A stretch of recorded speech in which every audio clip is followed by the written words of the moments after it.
Vamos abrir as nossas Bíblias, irmãos, no livro de Provérbios. Provérbios, capítulo 29, mais para o final do livro. Provérbios 29, versículo 18.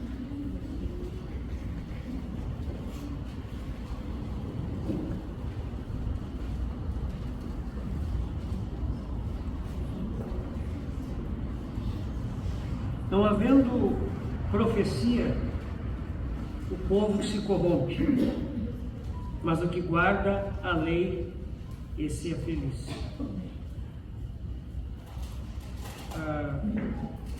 As melhores traduções em língua inglesa traduzem aqui: não havendo visão, o povo fica sem restrição. Não havendo visão, o povo fica desenfreado. E a seguir, o livro de Atos.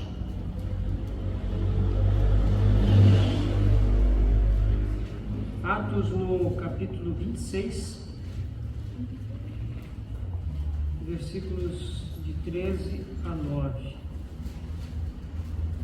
Atos 26, 13 a 9.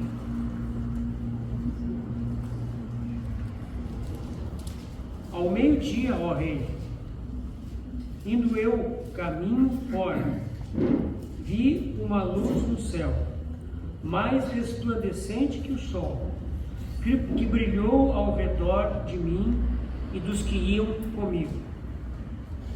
E caindo todos nós por terra, ouvi uma voz que me falava em língua hebraica: Saulo, Saulo, por que me persegues? Dura coisa é recalcitrares contra os aguilhões. Então eu perguntei: quem és tu, Senhor? Ao que o Senhor respondeu: eu sou Jesus, a quem tu persegues. Mas levanta-te e firma-te sobre teus pés, porque por isso te apareci, para te constituir ministro e testemunha, tanto das coisas em que me viste, como daquelas pelas quais te aparecerei ainda, livrando-te do povo e dos gentios, para os quais eu te envio, para lhes abrires os olhos e os converteres das trevas para a luz e da potestade de Satanás para Deus, a fim de que recebam eles remissão de pecados e herança entre os que são santificados pela fé em mim. Pelo que, ó rei Agripa, não fui desobediente à visão celestial. Não fui desobediente à visão celestial. Essa é uma palavra de oração, irmãos.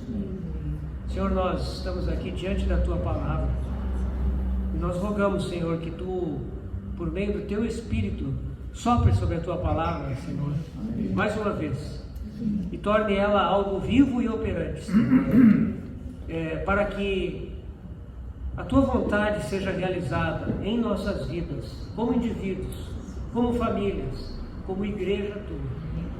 Senhor, não permite que esse tempo seja desperdiçado. Não permite que esse tempo seja usado para discutirmos opiniões, para apresentarmos teorias, mas, Senhor, fala aos nossos corações. Nós estamos aqui, Senhor, para Te ouvir, para receber de Ti. E nós pedimos, fala, Senhor. Nós queremos nos curvar diante da Tua palavra, diante do nosso bom pastor, para recebermos as Tuas palavras de vida eterna. Nós Te agradecemos desde já, porque confiamos em Ti, Senhor. Não confiamos em nós mesmos, mas confiamos em Ti. Tu és gracioso, bondoso, maravilhoso. Oramos no nome do nosso Senhor Jesus, ó Pai. Amém.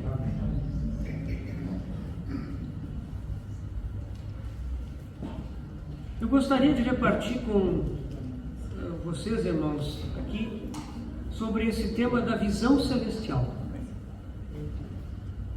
O primeiro trecho que nós lemos lá no livro de Provérbios, Provérbios 29, 18, nos diz que onde não há visão, o povo fica sem freio, o povo se corrompe, o povo perece. O sentido mais preciso para esse termo aqui, a palavra profecia na nossa tradução, na Revista Atualizada e nas outras também, em português todas dizem assim. O sentido profecia aqui não está errado, mas é mais visão profética. É mais o efeito que a palavra de Deus tem, que está se referindo, que o Salomão se refere aqui. Onde não há visão, o povo se corrompe. O povo fica sem freio. O povo fica sem restrição.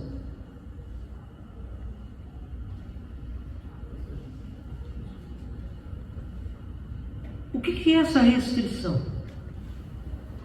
Aqui, Salomão está falando do negativo, onde não há. Onde não há visão, o povo fica sem restrição.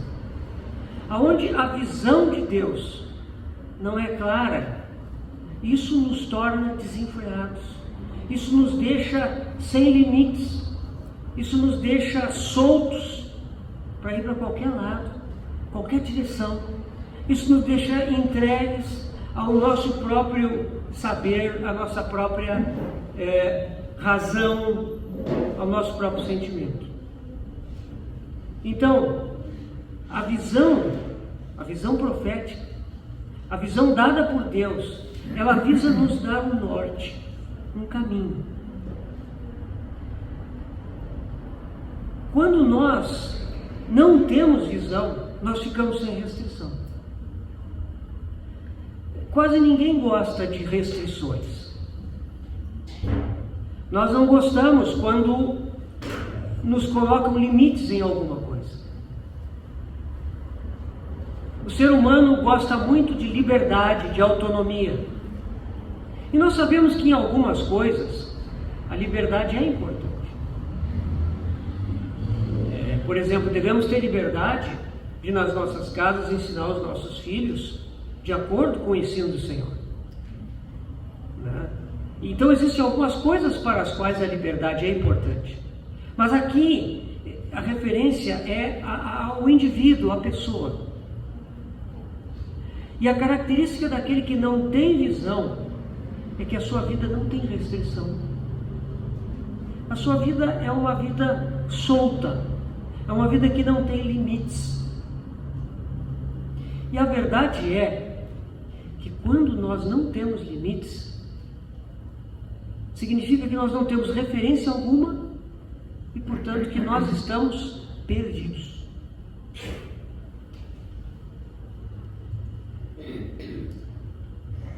Nós vamos notar, irmãos, que até no mundo, aquelas pessoas que têm uma visão, uma perspectiva, elas são as que conquistam nas suas vidas. Pessoas que são disciplinadas e colocam alvos, se preparam, buscam, aproveitam as oportunidades, são zelosos. São pessoas que têm foco. Essas pessoas no mundo em geral são pessoas que são bem-sucedidas. Isso é um princípio. E é um princípio que muito mais verdadeiro é ainda na vida espiritual. Então, aqui, quando nós vemos que alguém não tem visão, alguém não tem visão profética, não tem uma visão de Deus para a sua vida, essa pessoa, ou esse grupo de pessoas, essa família, ela vai se corromper. Ela vai se desintegrar. Ela vai perecer. Então é muito importante que nós consideremos essa questão da visão celestial. E aí, se nós não temos visão, nós vamos ser governados ou por uma visão terrena, é possível. Uma visão terrena, ela pode nos levar a um determinado tipo de sucesso, e a alcançarmos coisas. Tem pessoas que escolhem ser ricas. Eu quero ser rico, E a pessoa se esforça para isso. Ela faz todo o possível, ela estuda o que ela pode, ela usa as oportunidades com as pessoas que ela encontra e ela, pela perseverança, pode alcançar uma boa medida de sucesso nisso. Tem pessoas que desejam ser famosos.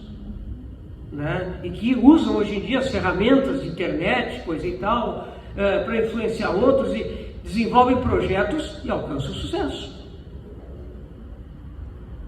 Se nós não temos nenhuma visão, nós vamos ser governados pelas nossas circunstâncias de vida.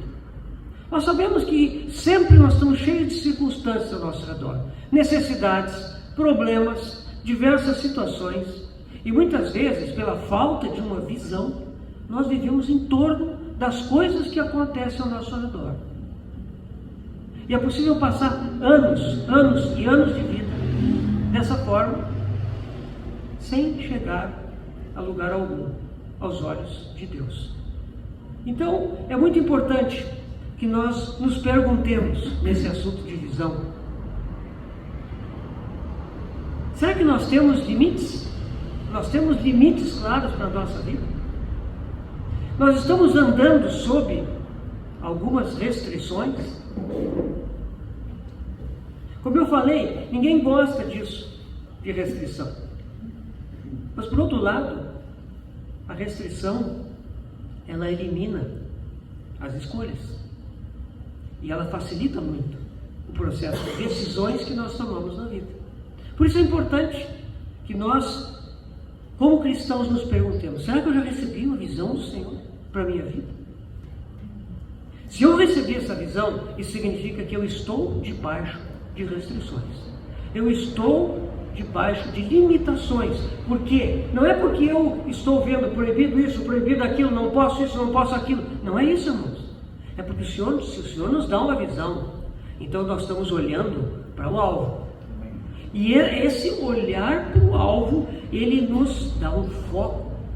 E esse foco faz com que nós comecemos a jogar coisas que não estão de acordo com esse foco para o lado. Nosso irmão falou sobre pesos, né? Lá em Hebreus 12 fala, né? Deixando, né, todo o peso do pecado que tem nas mentes nos assedia. Né? Muitas vezes tem coisas na nossa vida que não são pesos, que não são pecados, não são transgressões, mas elas nos impedem de correr para aquela direção que o Senhor nos mostrou. Elas nos amarram. Elas nos amarram. Então, essa é a pergunta. Se temos visão, irmãos, isso significa que temos restrições. Estamos andando debaixo de uma disciplina, debaixo de restrições e limites. Isso mostra que nós fomos capturados para uma visão. Do contrário, se nós estamos andando à solta, se nós temos toda a liberdade para fazer com o nosso tempo, com o nosso dinheiro, com nossos recursos, com nossas atividades, temos toda a liberdade do mundo para fazer o que bem entendemos, então isso significa que nós não recebemos a visão celestial. O Senhor não apareceu na nossa vida como Ele deveria, para que nós então fôssemos colocados na carreira, e daí sim temos as restrições, que no fundo são alegrias para nós, porque nos fazem ter foco. O sentido desse versículo aqui não é negativo, né? Porque no final dele, Salomão diz, né, mas o que guarda a lei, esse é feliz. Né? Então aqui nós vemos que essa questão de visão profética, está ligada com a palavra de Deus. Né? Porque a segunda parte do versículo fala na lei. Então é na palavra de Deus que nós encontramos essas referências que vão ser as nossas restrições, que vão nos colocar dentro de um caminho pelo qual nós podemos alcançar o alvo. O que guarda a lei, esse é feliz. Então, visão é algo que Deus nos dá, é algo que nos coloca em limites, em restrições, numa disciplina, para que nós alcancemos a finalidade que Deus tem para as nossas vidas. E essa vai ser a nossa alegria. Então, até aqui, vimos esse pequeno versículo aqui Provérbios 29 e 18, que fala então sobre visão, né, e restrição, disciplina. O segundo versículo que nós lemos, Atos 26, ali Paulo nos fala também do tema da visão celestial. E nós sabemos que quando Paulo fala de visão celestial, Paulo recebeu várias visões do Senhor, em várias ocasiões da sua vida. Se a gente lê a história de Paulo, aqui no livro de Atos, e no que ele conta nas suas epístolas, ele teve visões do Senhor, né? Ele teve encontros vivos com o Senhor várias vezes, né? Mas existe uma visão que Paulo teve que é assim fundamental para a vida dele, que é a visão da sua conversão. Essa visão é muito especial, e tão especial ela é, que esse trecho que nós lemos aqui, do capítulo 26, é a terceira vez que a conversão de Paulo é contada. É a terceira vez que Lucas insere essa história da conversão de Paulo no livro de Atos. Lá no capítulo 9, pela primeira vez, Lucas conta a história da conversão de Paulo. Depois do capítulo 22, Lucas de novo conta essa história. E aqui no 26 ele conta outra vez. Irmãos, a palavra de Deus é a palavra de Deus. A palavra de Deus já foi inspirada, na verdade ela foi expirada da boca de Deus, né? E ela é perfeita e absolutamente capaz de nos instruir em tudo que nós precisamos. Não é de graça que o Espírito Santo coloca 3 vezes a história da conversão de Saulo no livro de Atos. Se essa história está colocada 3 vezes, é porque ela tem uma mensagem especial para nós. Nós não vamos fazer esse estudo agora dessas 3 vezes que a história é mencionada, mas eu recomendo para os irmãos, se puderem, coloque juntos esses 3 textos. Veja que eles se complementam nas informações que eles dão em relação à conversão de Saulo. É uma história muito bonita, né? É uma história maravilhosa e tem muitas coisas para aprendermos. Isso nos mostra, no entanto, que esse evento, a conversão de Saulo, é muito importante. Aqui nós somos ensinados que existe uma relação entre visão e obediência.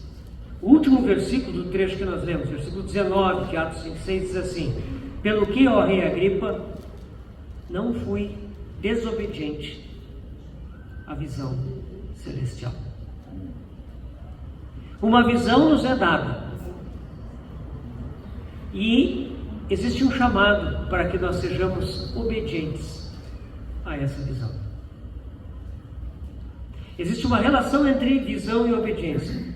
Irmãos, eu não estou falando aqui de visão naquele sentido assim: eu vi um anjo no céu e ele trazia um jarro de ouro e ele derramava. Não, eu não estou falando nisso. Eu estou falando de visão em termos de termos os nossos olhos abertos para recebermos uma impressão do Senhor, da sua pessoa. Se nós temos uma visão e não conseguimos enxergar a pessoa do Senhor de forma clara, nós devemos questionar essa visão. Porque Deus, Ele tem um interesse absoluto e supremo em todo o seu lidar com cada um de nós: mostrar o seu Filho. E não é só uma amostra inicial. Sem dúvida, Deus nos mostra o seu Filho no momento que nós nascemos de novo. Mas Ele quer continuar mostrando o seu Filho. Ele quer que essa revelação progrida. E cada dia da nossa vida, irmãos, deve ser um conhecer mais o Senhor. A ruína de muitos cristãos é que muitos creem que basta conhecer o Senhor no novo nascimento. E depois disso, eu fico me reunindo, eu vou a algumas reuniões, eu leio alguma coisa da Bíblia, eu faço as minhas orações, às vezes eu vou a um encontro, alguma coisa diferente, e eu sigo a minha vida. Não, meus irmãos, existe uma relação entre visão e obediência, entre revelação e obedecer. E a nossa vida, ela deverá ser, a partir do momento que nós conhecemos o Senhor, um constante revelar maior, mais profundo, mais amplo da sua própria pessoa, seguido da nossa obediência.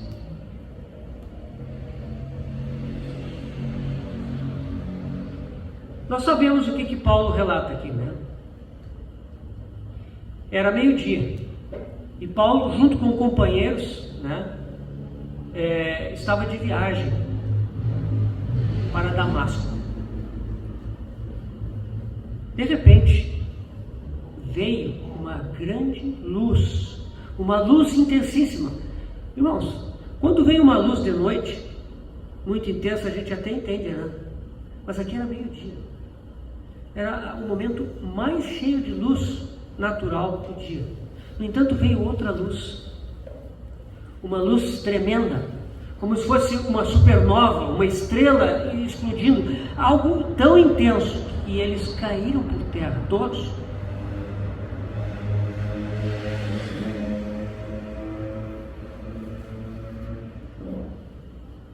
Quando eles caíram prostrados, veio a voz. A voz, somente Saulo discerniu. E aquela voz dizia: Saulo, Saulo, por que me persegues? Saulo respondeu ao Senhor com outra pergunta: Senhor, quem és tu? Então o Senhor lhe responde: Eu sou Jesus, a quem tu persegues. Essas três frases, o falar do Senhor, a resposta de Saulo e o novo falar do Senhor, estão nos três capítulos em que a conversão de Saulo é contada, né? Então isso é algo constante, né? A luz que veio, eles caíram por terra, em seguida veio a voz de Deus. Saulo responde com uma pergunta e o Senhor responde: Eu sou Jesus, a quem tu persegues. Nós sabemos qual foi o efeito daquela luz na vida de Saulo. Vocês sabem a história, né, irmãos? Ele ficou cego por 3 dias.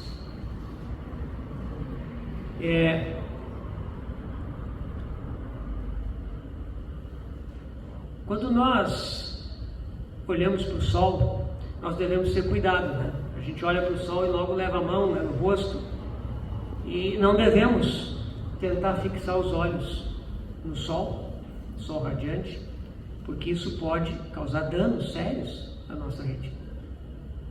Quando a gente vê um eclipse solar, né, todo mundo instrui, não pega uma radiografia, né, algo, né, para poder olhar, porque o raio de sol, ele danifica a nossa visão se nós olharmos diretamente. Mas essa luz era muito mais radiante do que a luz do sol natural. E ela não entrou apenas na retina, nos olhos físicos, mas ela entrou lá no coração. Essa luz cegou os olhos naturais de Paulo,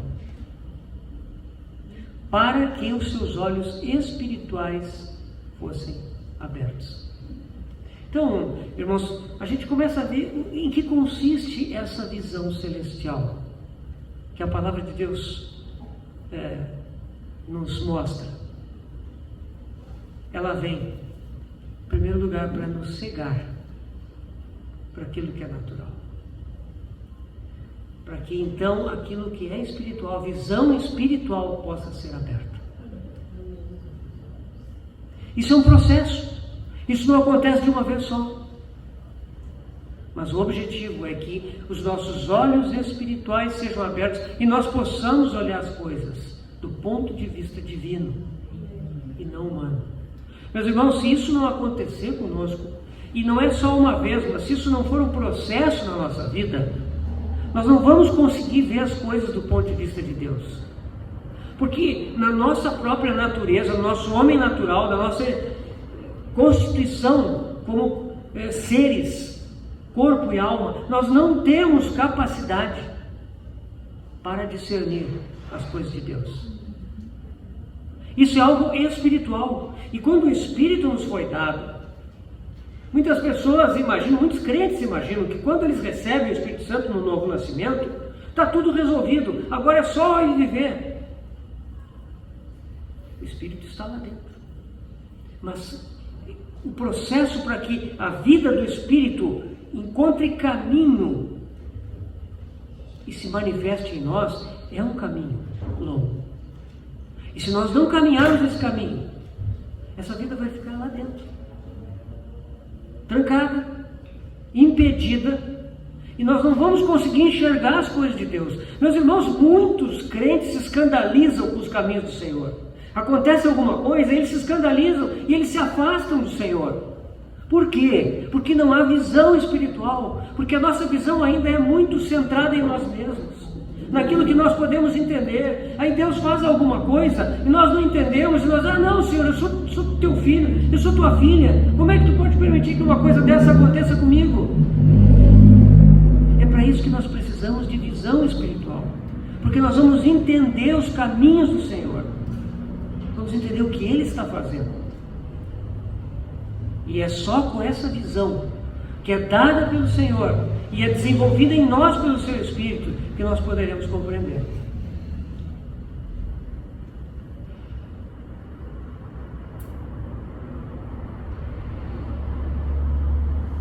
Saulo caiu por terra. Ali nós vemos uma vida que caminhava para se tornar muito importante no judaísmo na sua época. Ele caiu por terra. Seus olhos se fecharam, ele ficou cego. Ali, Deus começou a dar fim ao velho Saulo. Mas graças ao Senhor que, naquele momento, o novo Paulo também começou a surgir. O Senhor não simplesmente jogou Paulo no chão. O Senhor não simplesmente cegou a Paulo. Não, o Senhor falou com ele. Irmãos, é muito interessante que aqui nós vemos versículo 14 do capítulo 26: Saulo, Saulo, por que me persegues? O Senhor chama Saulo 2 vezes.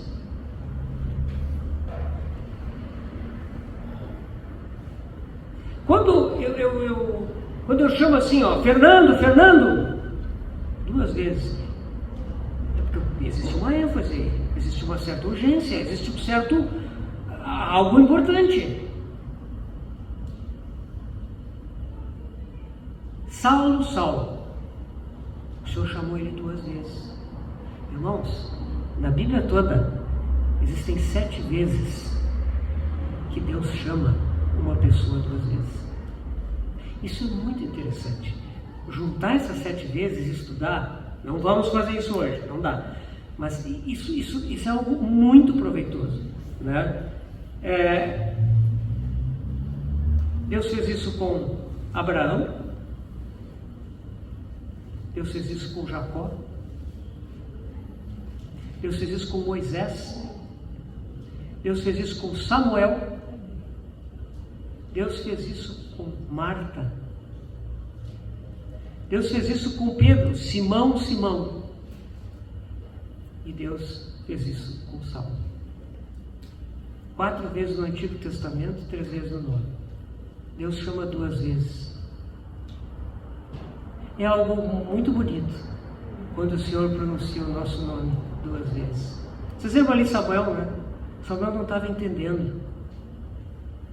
A voz vinha: Samuel, Samuel. E ele corria para o Eli. Até que o Eli disse: não. Quando tu ouvir mais uma vez, tu diz assim: eis-me aqui. E foi o que Samuel fez. E o Senhor falou com ele e trouxe para ele a visão celestial. Esses 7 casos caracterizam isso. Saulo se dirigiu, quando Saulo responde aqui, né, ele diz: quem és tu, Senhor? Aqui Senhor, no grego do Novo Testamento, é Kyrios, realmente é um Senhor, né? E é um equivalente à palavra mais alta, mais nobre que define Deus no Antigo Testamento, Yahvé. O que isso quer dizer para nós, irmãos? Que Paulo aqui, ele responde àquela voz do céu que fala com ele, dizendo assim: quem és tu, Yahvé? Quem és tu, meu Senhor Deus eterno? Saulo está atordoado, ele não sabe o que aconteceu, mas ele no seu coração pergunta a Deus, ao Deus eterno, a quem ele julgava conhecer. E qual foi a resposta que o Deus eterno lhe deu? Eu sou Jesus, a quem tu persegues.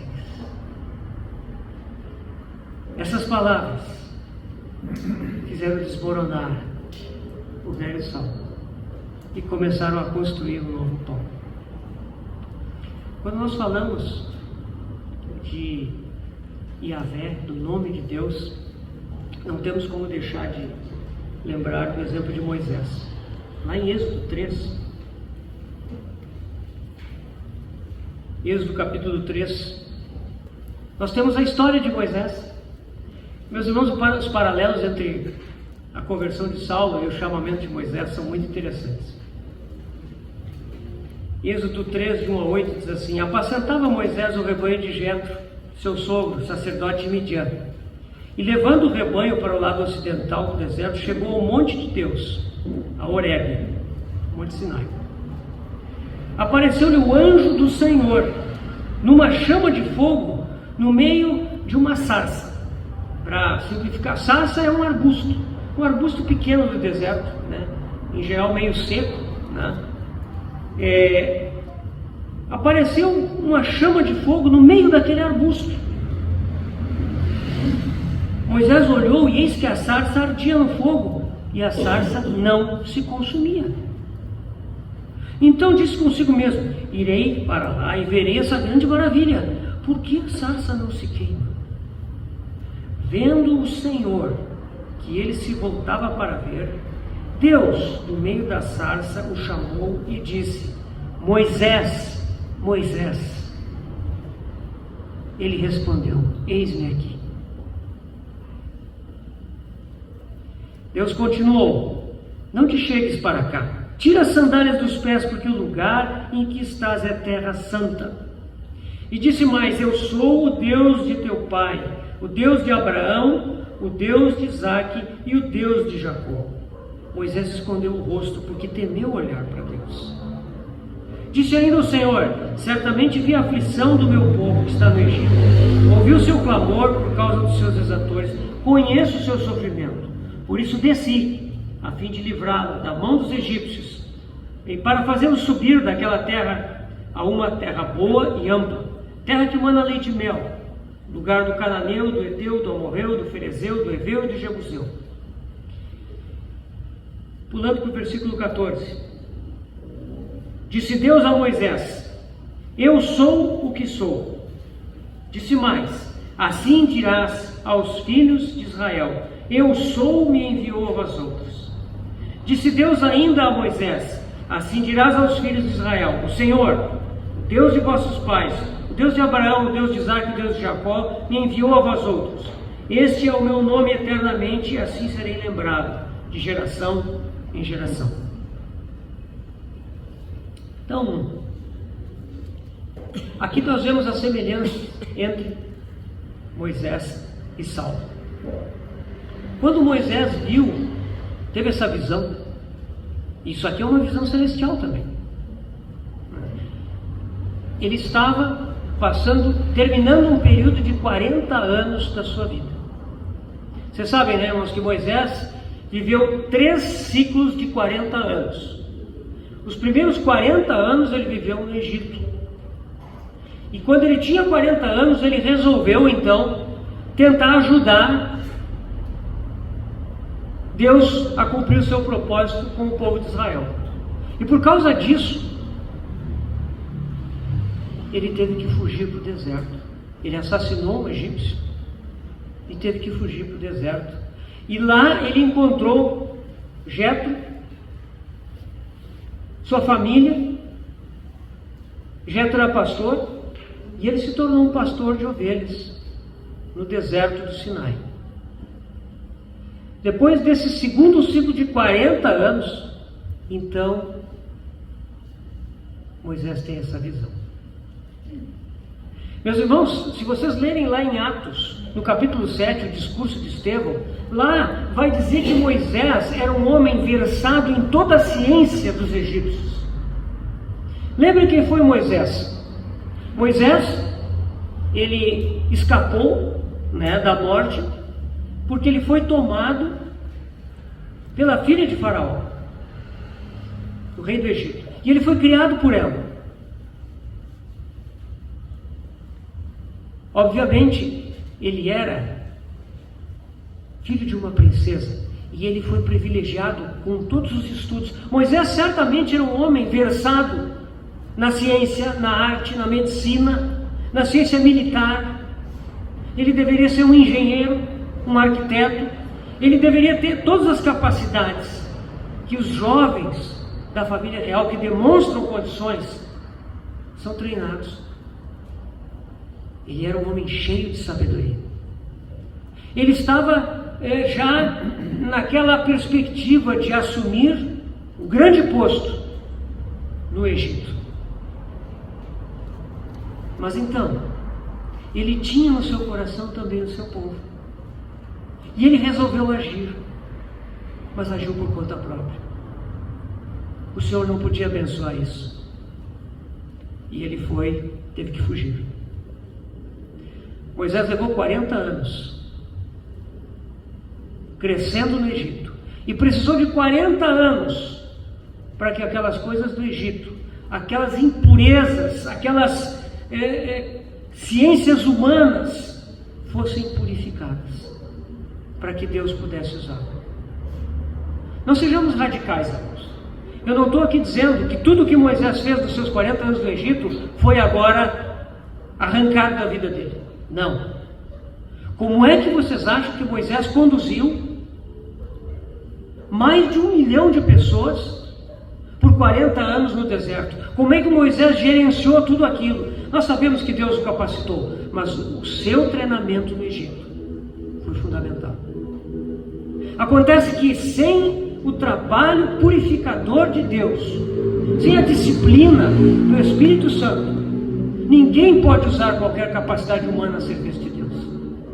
E portanto, só quando teve 80 anos é que Moisés foi chamado por Deus. Então Moisés se revela no meio da sarça. Moisés, Moisés. Saulo, Saulo. Agora, ao fim desses 40 anos, Deus começa a construir de verdade o novo Moisés. Vocês lembram que Moisés relutou muito? Moisés disse para o Senhor: não, Senhor, eu não posso ir. Eu não posso, eu não sei falar. Aí ele disse: eu vou levantar o teu irmão, ele vai contigo. Não, Senhor, manda outro. Moisés relutou. Se vocês leem lá as 10 pragas, vocês vão ver que as primeiras pragas, quem falou com o faraó foi Arão.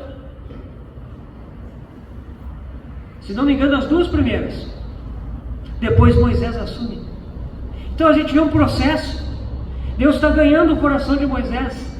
Moisés agora confia no Senhor, a quem ele viu. O chamamento de Moisés começa a frutificar na sua vida.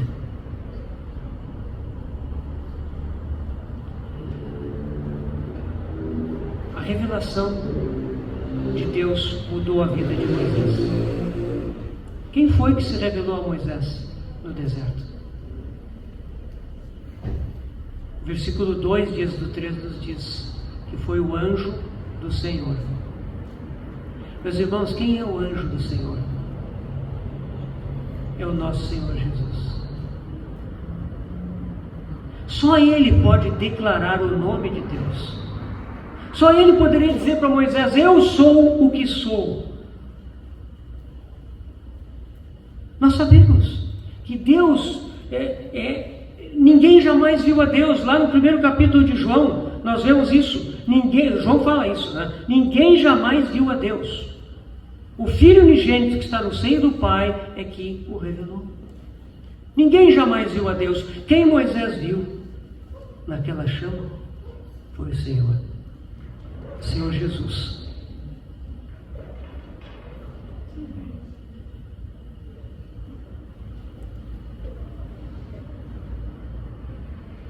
Algo muito parecido nos aconteceu com Saulo. Pense em Saulo.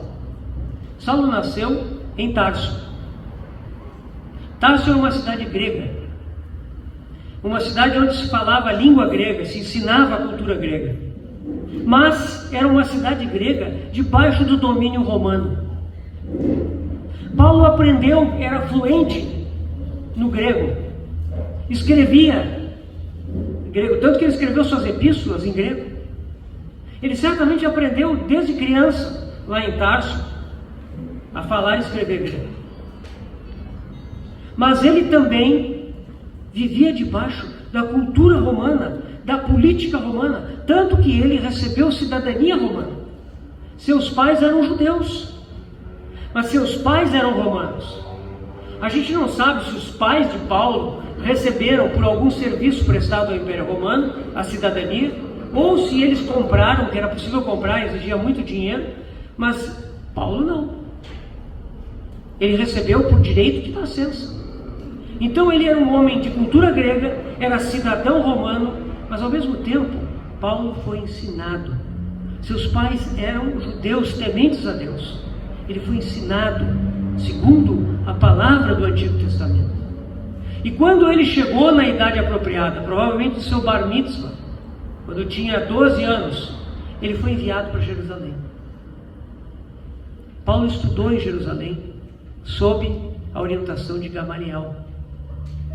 Gamaliel era um sábio judeu, muito bem reputado. E Gamaliel era um homem que tinha temor do Senhor. Vocês lembram do conselho de Gamaliel? Vocês lembram quando os judeus prenderam os apóstolos lá em Jerusalém? Queriam matá-los. O que Gamaliel disse? Cuidado. Cuidado. Se isso não é de Deus, pode deixar. Agora, se é de Deus, vocês vão ser achados lutando contra Deus. Esse foi o conselho de Gamaliel. Esse homem ensinou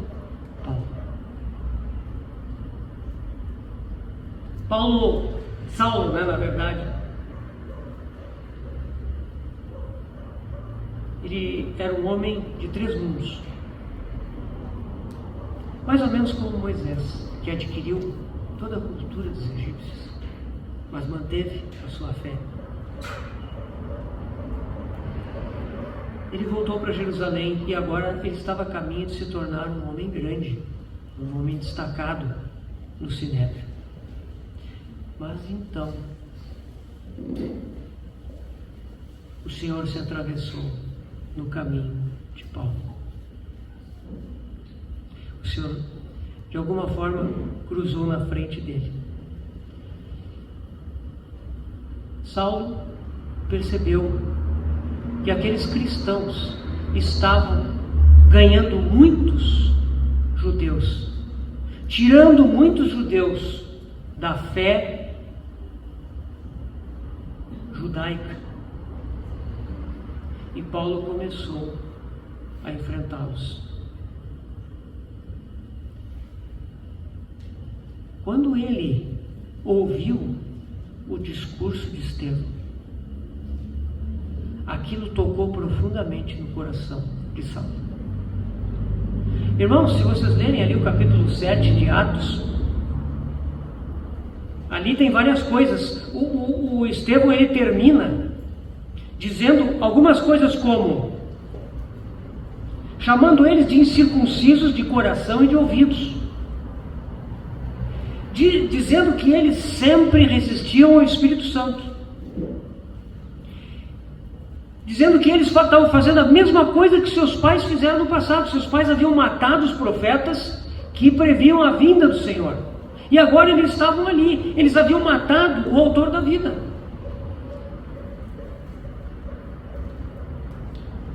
Ao invés de Saulo se curvar, porque a sua consciência já o estava incomodando, tudo aquilo foi demais para ele. Ele ficou furioso que nem os outros. E ele endureceu mais ainda o seu coração contra o Senhor. Ele se tornou um assassino, que nem Moisés.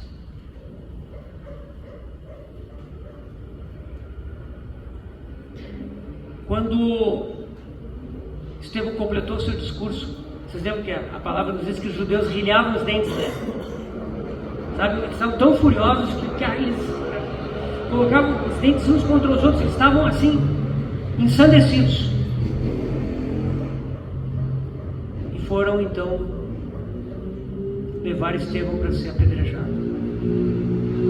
Nesse momento, Saulo ouve um testemunho adicional. Atos, capítulo 7, no versículo 55 a 60. Ali diz assim: mas Estevão, cheio do Espírito Santo, fitou os olhos no céu e viu a glória de Deus e Jesus que estava à sua direita. E disse: eis que vejo os céus abertos e o Filho do Homem em pé à destra de Deus. Meus irmãos, que maravilha! Naquela circunstância, uma circunstância terrível, já condenado à morte, sendo levado para o lugar do martírio, o céu se abre para Estevão e ele vê o trono de Deus. E à destra do trono, um homem de pé, o Filho. Por que ele ficou de pé? Ele se levanta para receber a sua testemunha. Eles, porém, clamando em alta voz, taparam os ouvidos e unânimes arremeteram contra ele. E lançando-o fora da cidade, o apedrejaram. As testemunhas deixaram suas vestes aos pés de um jovem chamado Saulo. E apedrejavam Estevão, que invocava e dizia: Senhor Jesus, recebe o meu espírito. Então, ajoelhando-se, clamou em alta voz: Senhor, não lhes imputes este pecado. Com estas palavras, adormeceu. Que efeito essa visão teve na vida de Estevão? Ele viu o céu aberto, ele viu o Senhor na glória. E ele foi capaz de fazer exatamente como o nosso Senhor fez na cruz. O nosso Senhor entregou o Espírito.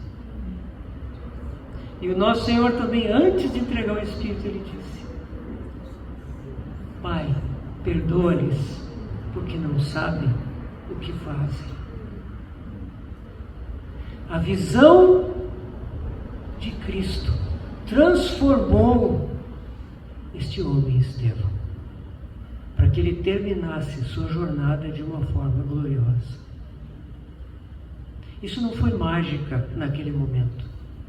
Estevão, capítulo 6 de Atos, nos mostra, ele foi um daqueles diáconos. Ele não foi chamado para ser apóstolo, ele não foi chamado para ser pregador, ele foi chamado para servir as mesas, para cuidar da distribuição das coisas, mas ele era um homem cheio do Espírito,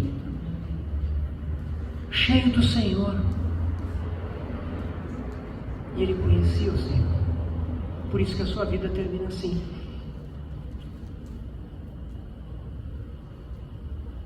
E tal como Moisés só pôde matar um egípcio, né? Saulo, mesmo tendo ouvido tudo aquilo, se tornou ainda mais enfurecido.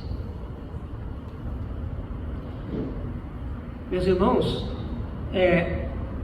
o texto de Atos, se vocês lerem mais adiante, mostra que não foram os sumos sacerdotes, não foi o sumo sacerdote e os demais sacerdotes, não foi o sinédrio que pediu a Paulo, Saulo, vem cá, nós queremos agora que tu nos ajudes nessa tarefa, nós queremos destruir esses cristãos, tá? Então nós queremos que tu vá a Damasco. Não foi nada disso, foi ele, Saulo, que foi pedir. Ele pediu aos sacerdotes em Jerusalém que enviassem cartas às sinagogas de Damasco para prepararem o caminho, porque ele queria ir lá e pegar todos, trazer eles amarrados para Jerusalém.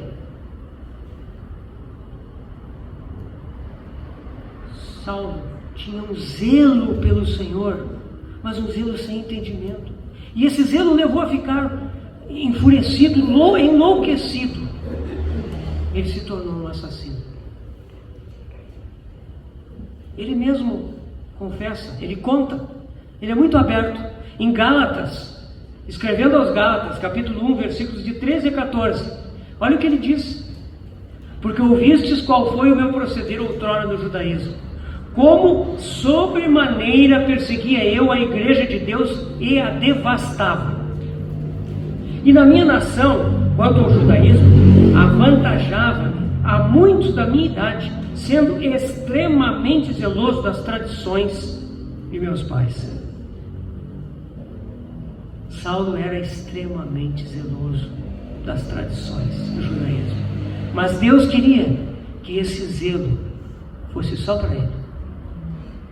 Ele sabia que lá no íntimo do coração de Paulo, ele tinha a ideia de alguma forma agradar a Deus. E por causa disso, Deus o encontrou. Deus o derrubou.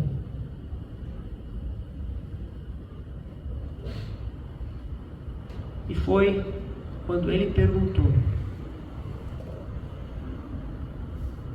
Yahvé, Deus eterno, quem és tu? Que ele recebeu aquela resposta do céu: eu sou Jesus, a quem tu persegues. Então, irmãos, quando nós chegamos aqui, nós chegamos a um ponto em que nós podemos definir o que é essa visão celestial que nós estamos falando. Irmãos, nós precisamos dessa visão, muito. Porque, do contrário, nós vamos ficar sem restrição. Nós temos uma velha natureza. Dentro de nós habita um velho homem. Dentro de nós há um princípio que se chama o pecado. Pecado no singular, no Novo Testamento, não se refere a atos de pecado. A grande maioria das vezes que a palavra pecado aparece no singular, principalmente na Epístola aos Romanos, se refere ao princípio do pecado. Esse princípio é um princípio residente em nós. Portanto, se nós não tivermos visão, nós vamos ficar sem freio. Nós vamos andar do jeito que nós quisermos. E quem vai nos dominar é a energia, o poder do pecado, através do velho homem que está em nós. E nós vamos nos despedaçar. Então é preciso ter visão. É preciso receber essa visão. E essa visão está muito clara, irmãos, aqui. É uma pessoa. Como nós já falamos no início, a visão que nós recebemos, ela não é uma coisa, é uma previsão. Fulano vai casar com a fulana, ou tu vai ser abençoado nesse trabalho. Não, irmãos, isso não é visão. A visão, ela tem que ter como centro a pessoa do Senhor. Ele é revelado. E quando nós temos uma visão, significa que nós somos impactados com algo novo sobre Ele. Um dia nós conhecemos o amor dEle, mas outro dia nós conhecemos a santidade dEle.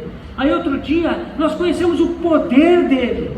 Outro dia nós conhecemos a verdade que há nele. Outro dia nós vemos a glória, a beleza. E aí daqui a pouco nós vemos o amor dEle de uma nova forma, mais profundo. É assim.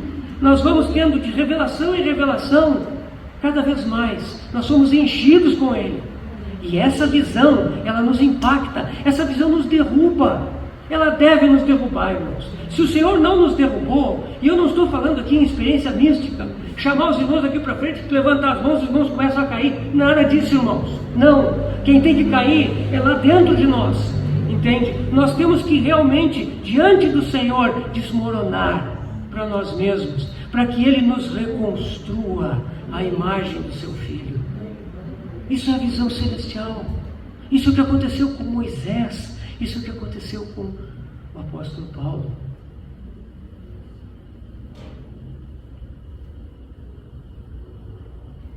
Ao vermos a sua pessoa, então, nós somos impactados. Nós somos transtornados. Antes de ser transformados, nós somos transtornados. Meus irmãos, nós nos achamos muito bons. Nós sempre achamos que tem algo de bom em nós. Nós podemos até orar assim: Senhor, não tem nada de bom em mim. Nós fazemos isso, mas lá dentro nós confiamos em nós mesmos. Nós achamos que dá para andar com a nossa própria sabedoria. Nós tomamos decisão por conta própria. Nós fazemos um monte de coisa. O Senhor precisa nos transtornar primeiro. E às vezes isso são 3 noites de terror, como as que Paulo passou, cego, até que veio Ananias. Ananias não é nenhum apóstolo. Nunca mais nós ouvimos falar nesse Ananias na Bíblia.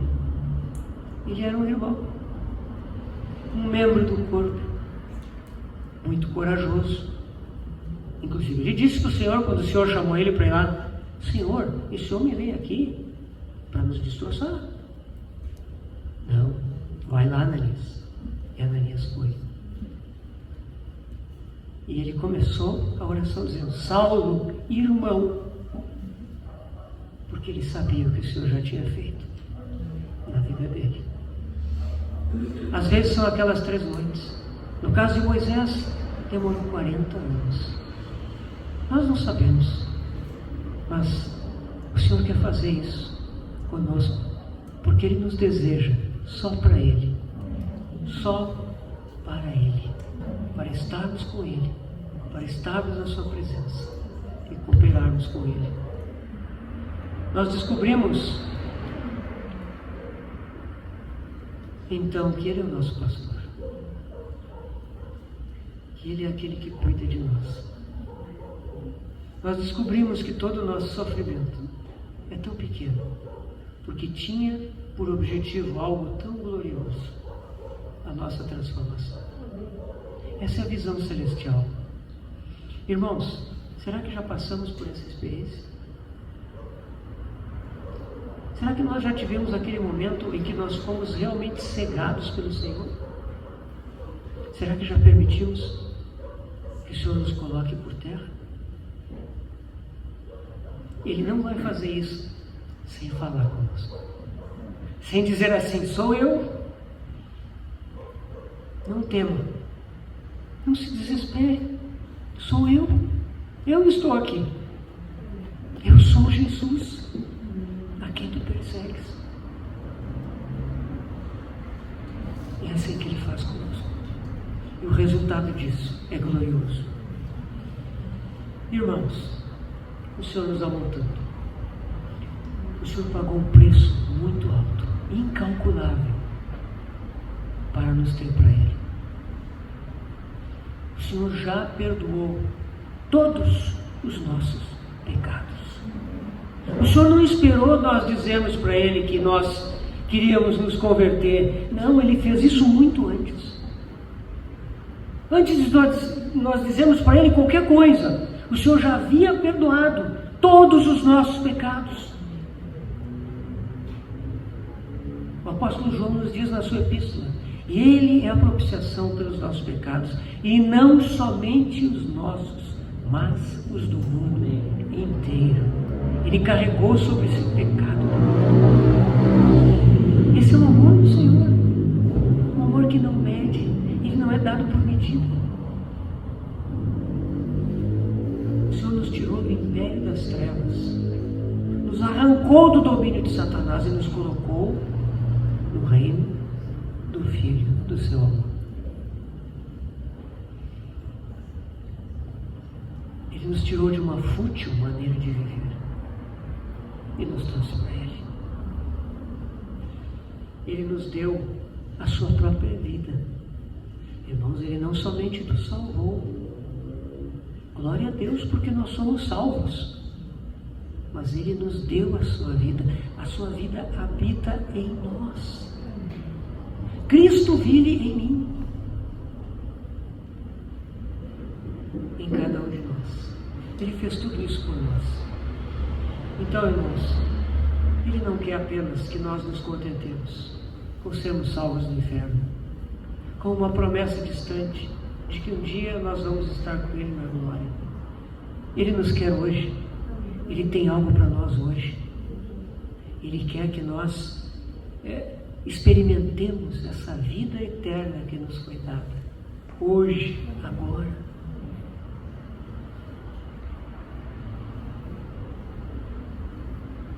Hoje, irmãos, nós vivemos dias muito difíceis. Nós vivemos dias em que a iniquidade, nosso irmão estava falando de notícias a respeito disso, nós vemos cada dia mais a iniquidade se multiplicar, e não somente se multiplicar, mas a iniquidade ser legalizada. Cada vez mais parece que nós estamos acuados, cada vez mais parece que nós somos uma pequena minoria. Não, irmãos, nós precisamos da visão celestial. Quando nós temos a visão celestial, nós vemos o nosso Senhor. Ele se revela para nós. Ele está no controle. Meus irmãos, não temam. Não temam porque esse mundo está descambando. Não temam porque, ao que parece, tudo está se desfazendo. Não temam porque a economia parece que está se destruindo. Vai vir fome, vai vir desastres. Tem acontecido tragédias muito grandes. E agora nós estamos vivendo aí uma tragédia muito grande, tá? Ali no Vale do Taquari. Oramos para que o Senhor cuide daquelas pessoas. Mas, irmãos, Ele está no controle. Nem um cabelo, um fio de cabelo cai da nossa cabeça sem que o céu consinta com isso. Nosso Senhor reina. Ele tem tudo nas suas mãos. E quando nós temos a visão celestial, nós vemos esse Senhor na glória. Essa é a experiência que ganhamos da presença do Senhor. Se nós vivemos com Ele, se nós temos uma vida na presença dEle, essa é a visão que nós devemos ter. Ele entronizado, Ele na glória, Ele como o sol da justiça, Ele soberano. Meus irmãos, nós não precisamos temer. O nosso Deus está no controle. O seu Filho foi exaltado. Ele morreu por nós, mas Ele ressuscitou. E não apenas ressuscitou, Ele ascendeu ao céu. E não apenas ascendeu ao céu, mas Ele foi recebido na glória. E Ele recebeu aquele livro, aquela escritura do universo. Ele tem aquele livro nas mãos. Ele está abrindo os selos hoje. E nós estamos chegando no final. Logo Ele vem para trazer o seu reino. Ele está no controle. Essa é a visão celestial. Foi isso que Moisés viu, foi isso que Paulo viu. E isso deve nos destroçar, nos transtornar e nos transformar.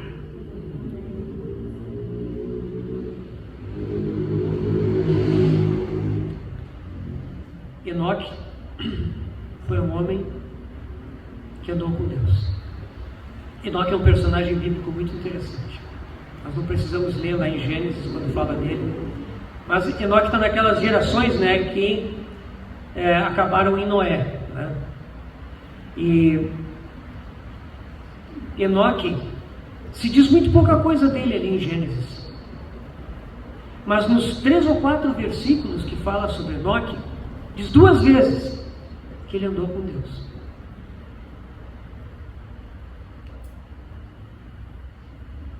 Primeira vez diz que depois que nasceu o filho, Enoque andou com Deus e viveu 300 anos.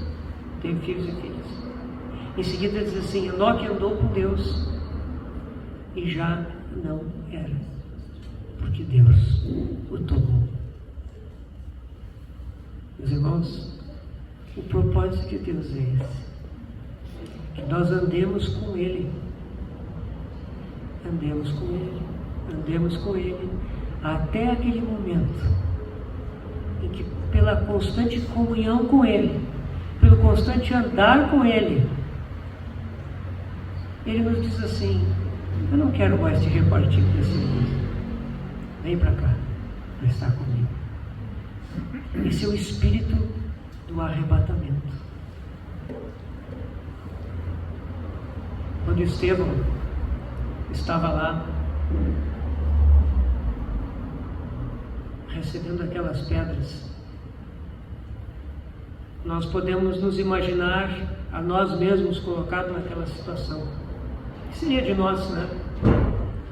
Ali, e aquelas pedras começam a vir.